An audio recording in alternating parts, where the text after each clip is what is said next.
বিএনপির চেয়ারম্যান তারেক রহমান বাংলাদেশে ফেরবার ব্যবস্থা করতে পারবার পর থেকেই এই প্রচারণাটা চলে আসছিল যে তারেক রহমান বাংলাদেশে ফেরার একরকমের সমর্থন পেয়েছেন ভারত সরকারের কাছ থেকে, আমেরিকার কাছ থেকে, বাংলাদেশ সেনাবাহিনীর কাছ থেকেও, এই কথার ভিত্তিতে বা এই প্রতিশ্রুতির ভিত্তিতে যে তিনি বাংলাদেশে একটা অন্তর্ভুক্তিমূলক রাজনৈতিক পরিবেশ সৃষ্টি করবেন। বিশেষভাবে ভারতের সঙ্গে বিএনপির সখ্যতার ভিত্তি হয়ে উঠেছে বাংলাদেশের রাজনীতিতে আওয়ামী লীগকে আবারও ফিরিয়ে আনার বা আওয়ামী লীগের রাজনৈতিক কার্যক্রমে যে নিষেধাজ্ঞা আছে সেটা তুলে নিতে তারেক রহমানের সক্রিয়তার বিষয়টি, সেটা একরকম ভারতে বাংলাদেশে দুতরফেই বারবার আলোচিত হচ্ছিল।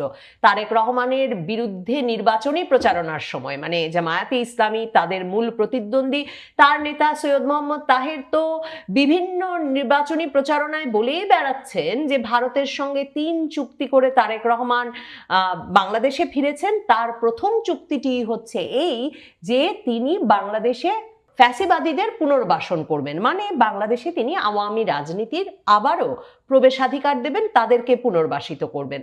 এরপর বিএনপি এ ধরনের যুক্তির কোনো ভিত্তি নেই, জামায়াতে ইসলামী মিথ্যা প্রচারণা করছে বলে প্রতিবাদ জানালেও এই আলাপটা থামেনি। এমনকি ভারতের পররাষ্ট্র মন্ত্রণালয়ের মুখপাত্র রণধীর জয়সওয়াল তিনি যখন নিয়মিত ব্রিফিংয়ে এসেছেন তখন ভারতীয় সাংবাদিকরা তারেক রহমান ফেরবার পরপরই তাকে প্রশ্ন করেছিলেন যে ভারত নাকি তারেক রহমানকে দেশে ফিরতে সমর্থন দিয়েছে, এ কথাটা কি সত্যি? তারপর তো পানি আরো গড়িয়েছে। ভারতের সঙ্গে তারেক রহমানের ঘনিষ্ঠতা যে বেড়েছে তার প্রমাণ বুঝতে বাকি থাকেনি যখন বাংলাদেশের সাবেক প্রধানমন্ত্রী তারেক রহমানের মা খালেদা জিয়ার মৃত্যুর পর ভারতের পররাষ্ট্রমন্ত্রী এস জয়শঙ্কর ঢাকায় এসেছেন, প্রধানমন্ত্রী মোদী শোক বার্তা দিয়েছেন, আর সর্বশেষ ভারতের সংসদে শোক প্রস্তাব পাঠ হয়েছে, নীরবতা পালন হয়েছে খালেদা জিয়ার শোকে।